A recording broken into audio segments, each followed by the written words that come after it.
Cooper's Mexican Cerveza. 500 grams of dry malt extract, 700 grams of dextrose, and a nice little lime in there. Very refreshing, very nice beer. Brewed at 70 degrees Fahrenheit, so you know, a little bit low temperature there. And it's very refreshing, very nice. So cheers. Now, happy Homebrew Wednesday. This is number 30. Don't want to say it. I don't know, 30 something. I don't even keep track anymore. But welcome, and we're going to do a little update here on the all grain stuff. Here I have a couple of sheets of paper. Some of you may recognize where this might have come from. It's a Beersmith printout, actually. So I went ahead and downloaded a free trial of Beersmith. There are free ones that are online that are quite acceptable and do great job, and you can use them for all grain extract, partials, whatever. But I received a kind donation from one of my viewers, and so it was $30, and that's what the program is worth. So I figured, hey, let's put that towards something useful in the home brewing arena. So that's what I'm going to do, is buy the program with that money. So thank you. I don't want to mention the name, but I'm not sure if he wants that, but thank you very much. So that's going to be put to very good use. So Beersmith, and I'll just hold this up to the camera if you want to see the recipe that I'm going to be using. If you want to pause the video, you can probably read that better.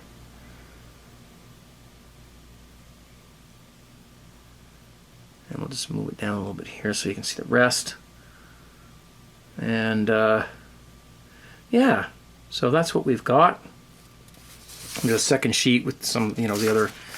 Nice thing about it is that, you put your equipment profile in there, you put your mash tun weight and how much it holds, your pot sizes, you put your equipment profile in there, and that helps a lot to calculate temperatures and amounts of water and sparge water and mash temps and all that kind of stuff. So it's pretty cool. For a first-time all-grain brewer like myself, it does give you a little guideline as to what you do. So if you do something wrong, you can always blame Beersmith and not yourself. So we'll go with that and see what happens. My brew day is tomorrow. Tomorrow evening I'm going to start.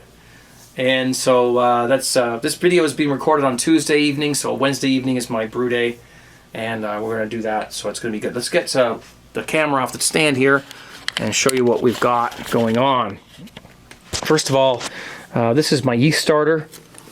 Got some US05 yeast in there, a little bit of a yeast starter there, and did that last night, so looks like it's going pretty damn good. I put a towel over it because I don't want the fluorescent light to be hitting that directly. I don't know if that's good for it or not. We've got our grain bill here. This is 12 pounds of 2-row, 2.5 pounds of Crystal 40. And it's not been milled yet, so I've got to, yeah. Some of you advanced all-grain brewers can laugh if you want, and that's fine. I bought this grain mill because I was only doing partials and minis. So, partials and mini mashes. This was fine for that. So, and I have a drill, but the drill does not fit on the thing there. So I'm going to have to do it by hand. So that's my job after I get done making this video, is to mill these grains up and put them into that there so we can start the all grain procedure tomorrow evening. And we've got a thing of star sand there, nice clear star sand. I got myself 5 gallons of reverse osmosis water so that I can make batches of star sand and use them over and over again without them getting cloudy. And again, we still don't know whether that's a factor or not in the efficiency of the product, but there you have it. So that's that. We'll be brewing that up, we'll be making a video. The first thing you're going to see, the next video you're going to see on YouTube, is a mini mash video that I did a while back That's going to be uploaded, and then this will be uploaded after that. So, but I'll make sure that I get this edited very quickly so you guys can see, because I know a couple of you guys are waiting for it or looking forward to it. So I'll definitely make sure you get that as soon as possible. I don't know how to explain this. I mean, it feels like a little bit embarrassing being a noob at this as I am, because I've never done it before. And I've never been asked the question. Nobody's ever asked me this, but I'm surprised, and maybe it's run through a couple of people's minds. I've been on YouTube for 6 years, and I've gained a lot of quite a few subscribers, and I've been told that a lot of people have started home brewing by watching the videos that I've posted, and so I've got a lot of people started, and built up a little bit of a reputation, which I'm proud of, and thank you guys for that. It's awesome. Yet I'm one of the only brewers in this community that's never done all grain before, so it's a little bit embarrassing. But everyone comes from a different walk. Everyone beats a different drum, and where I come from, where I live, beer is expensive, and I only started making my own beer just so I didn't have to buy beer. And I found that the beer I could make from beer kits and partials and things like that was not only better than the beer that you can buy here, but also a lot cheaper. So I felt that that was adequate for my motives for making homebrew, really. But since I've been involved in this homebrew community that we have, I've become very interested in the procedures of all grain.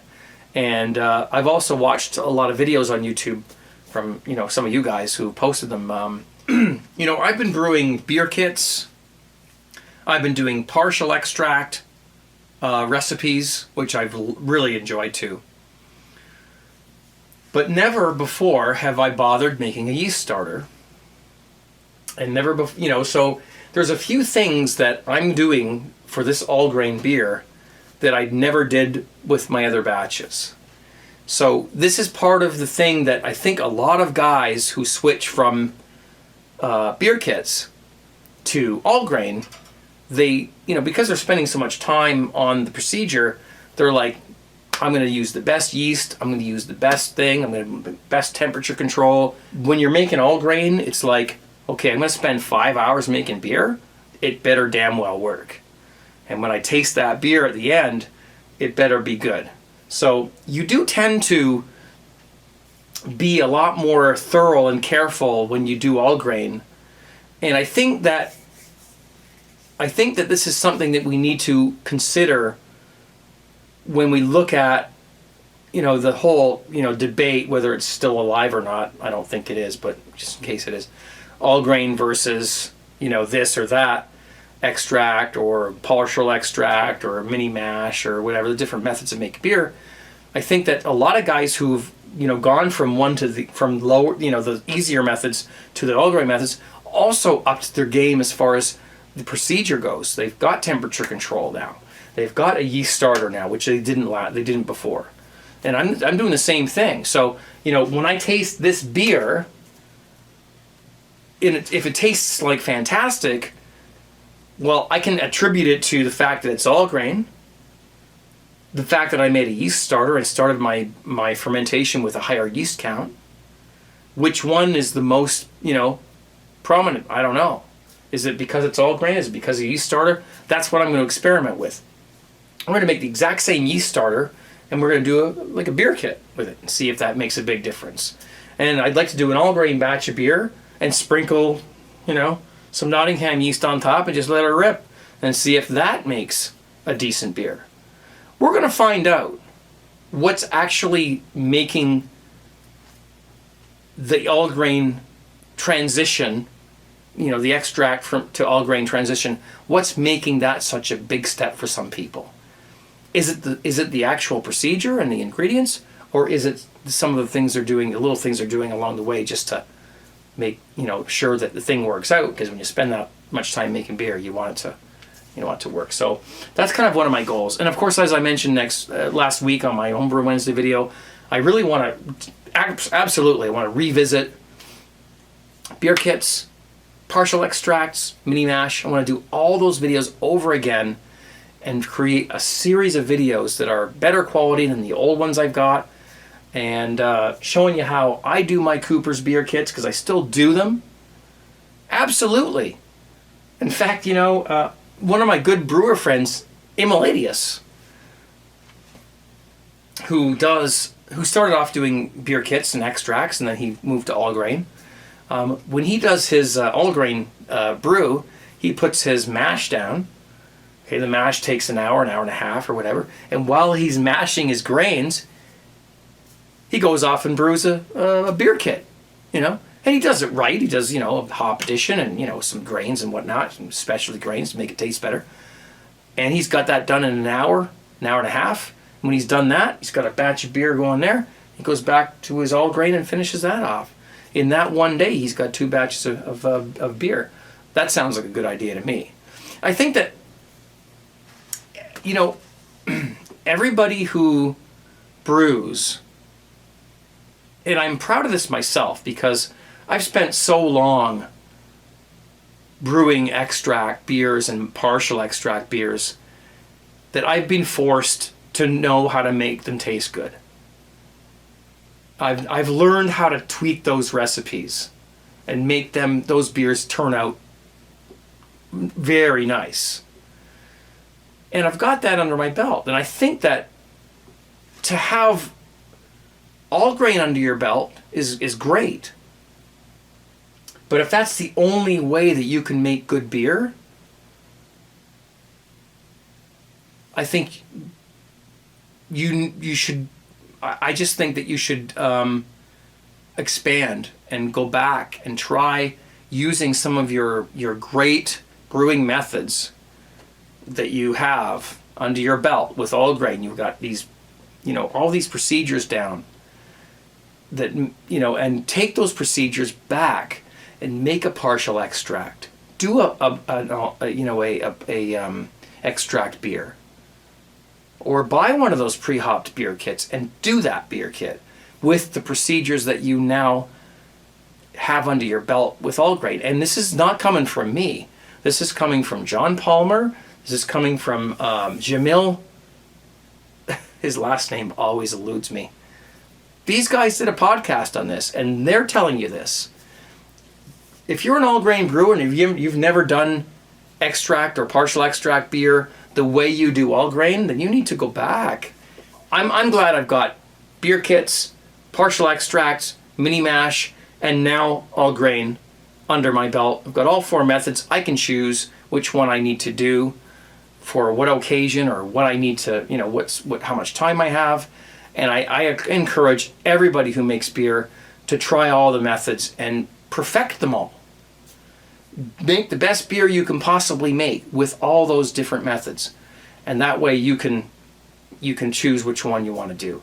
Some people only brew for a hobby. They don't brew to save money. And in that case, they do all grain and that's the end of it, and that's fine. I understand that. For me in Canada and other parts of the world, beer prices are skyrocketing. And we need to make our own beer in order to be able to afford to drink the stuff. Okay?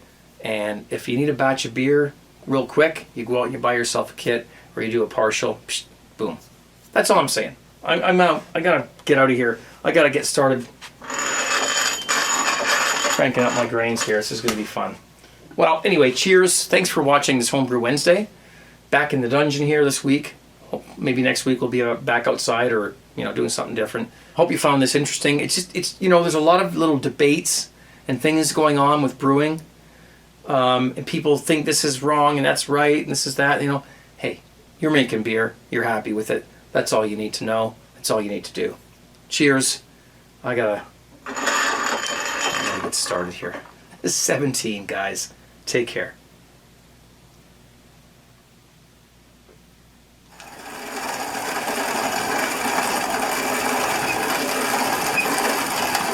Well, Well, it works great, but it's gonna take a while. Oh man. Let's see what we've got. Beautiful. Guys, can you see that? A beautiful crush there. I think I'm very happy with the way that's going. Cheers.